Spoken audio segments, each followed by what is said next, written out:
good evening.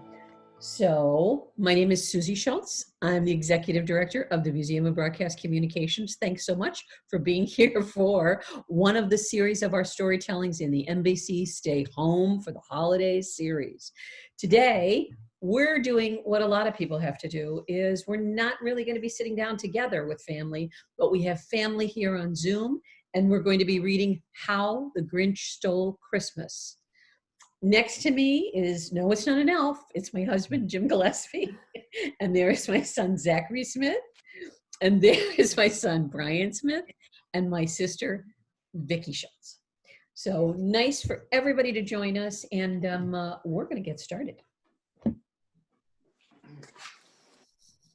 Every Who down in Whoville liked Christmas a lot. But the Grinch, who lived north of Whoville, did not. The Grinch hated Christmas the whole Christmas season. Now please don't ask why.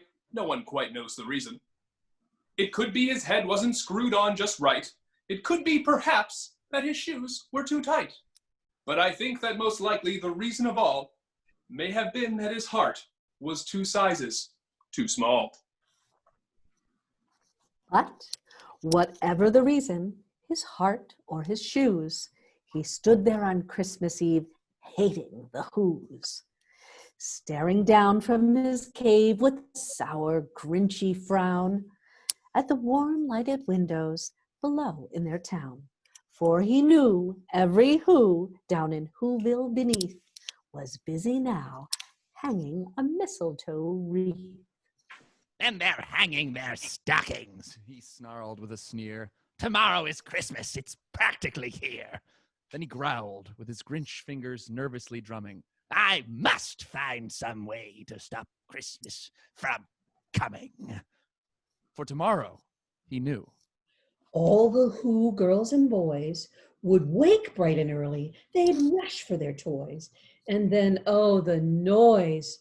Oh, the noise, noise, noise, noise. There's one thing he hated, the noise, noise, noise, noise. Then the Whos, young and old, would sit down to a feast.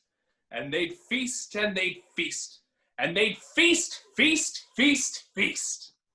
They would feast on Who pudding and rare Who roast beef, which was something the Grinch couldn't stand in the least. And then they'd do something he liked least of all. Every Who down in Whoville, the tall and the small, would stand close together with Christmas bells ringing. They'd stand hand in hand, and the Whos would start singing. They'd sing, and they'd sing, and they'd sing, sing, sing, sing. And the more the Grinch thought of this Who Christmas sing, the more the Grinch thought, I must stop this whole thing. Why, for 53 years I've put up with it now. I must stop this Christmas from coming. But how? Then he got an idea, an awful idea. The Grinch got a wonderful, awful idea. I know just what to do, the Grinch laughed in his throat, and he made a quick Santa Claus hat and a coat. And he chuckled and clucked, what a Grinchy trick! With this coat and hat, I look just like Saint Nick. All I need is a reindeer. The Grinch looked around, but since reindeer are scarce, there was none to be found. Did that stop the old Grinch? No, the Grinch simply said, if I can't find a reindeer, I'll make one instead. But he called his dog Max. Then he took some red thread and he tied a big horn on the top of his head. Then he loaded some bags and some old empty sacks on a ramshackle sleigh, and he hitched up old Max. Then the Grinch said, "Giddy up!" And the sleigh started down toward the homes where the Whos lay a snooze in their town. All their windows were dark. Quiet snow filled the air. All the Whos were all dreaming sweet dreams without care. When he came to the first little house on the square, "This is stop number one," the old Grinchy Claw hissed, and he climbed to the roof, empty bags in his fist. Then he slid down the chimney, a rather tight pinch, but if Santa could do it, then so could the Grinch. He got stuck only once, for a moment or two, then he stuck his head out of the fireplace flue, where the little Who stockings all hung in a row. "These stockings," he grinned, "are the first thing to go." Slithered and slunk with a smile most pleasant around the whole room, and he took every present. Pop guns and bicycles, roller skates, drums, checkerboards, tricycles, popcorn, and plums. And he stuffed them in bags. Then the Grinch very nimbly stuffed all the bags, one by one, up the chimbley. Then he slunk to the icebox. He took the Who's feast. He took the Who pudding. He took the roast beast. He cleaned up that icebox as quick as a flash. Why, that Grinch even took their last can of Who hash.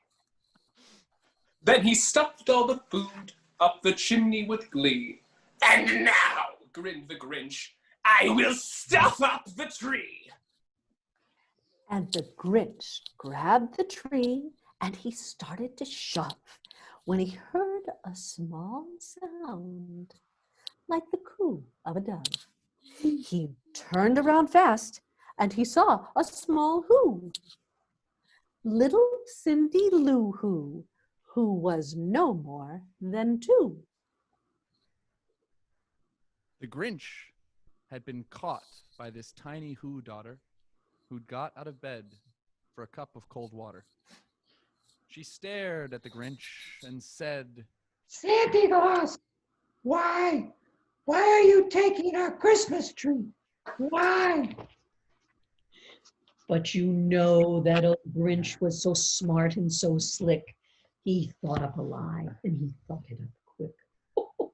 "Why, my little sweet tot," the fake Santa Claus lied, "there's a light on this tree. It won't light on one side.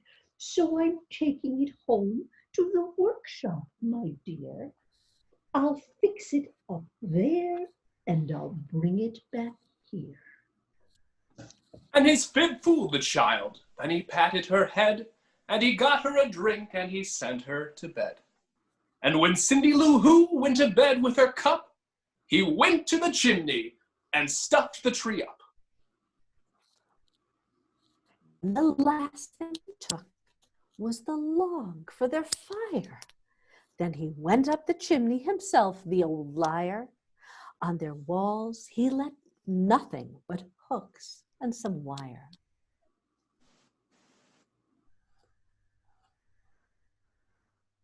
And the one speck of food that he left in the house was a crumb that was even too small for a mouse.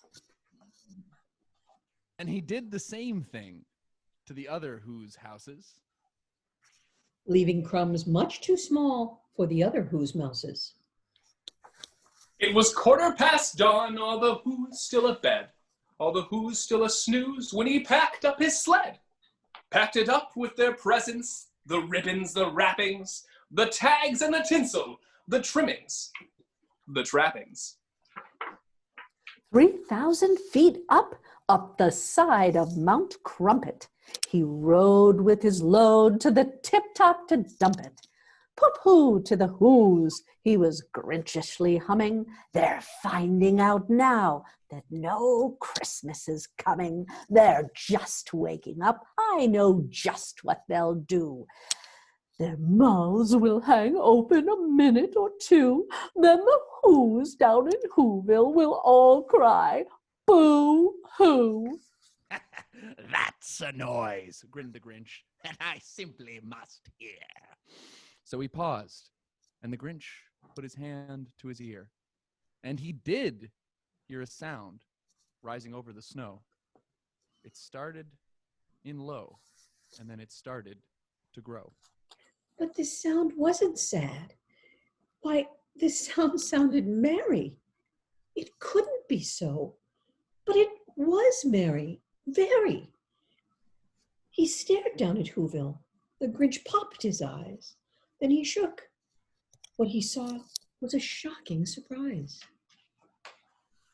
Every Who down in Whoville, the tall and the small, was singing without any presents at all. He hadn't stopped Christmas from coming. It came.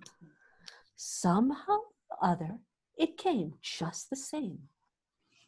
The Grinch, with his Grinch feet ice cold in the snow, stood puzzling and puzzling. How could it be so?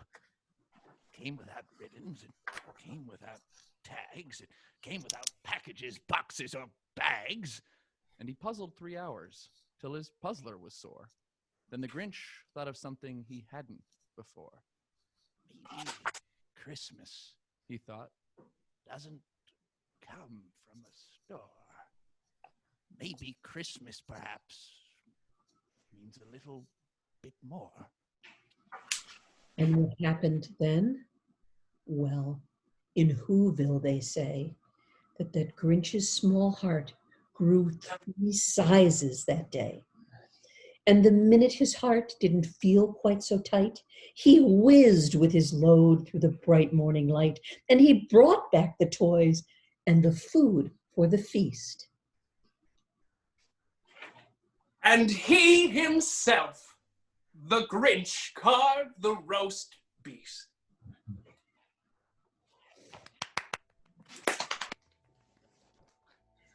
Merry Christmas to everybody. Happy holidays. Whatever you celebrate, may you be healthy, may your family be safe, and may you be all together in your hearts, if not in the same room. Hear, hear. Thank you. I hope you enjoyed that. That is part of MBC's Stay Home for the Holidays celebration of storytelling. This is our gift to the community, and we want you to enjoy it. But we're also asking that if by any chance you have the means to donate to the museum this year, we certainly could use it. You'll find the link in the text accompanying this video. And please have a wonderful and safe 2021.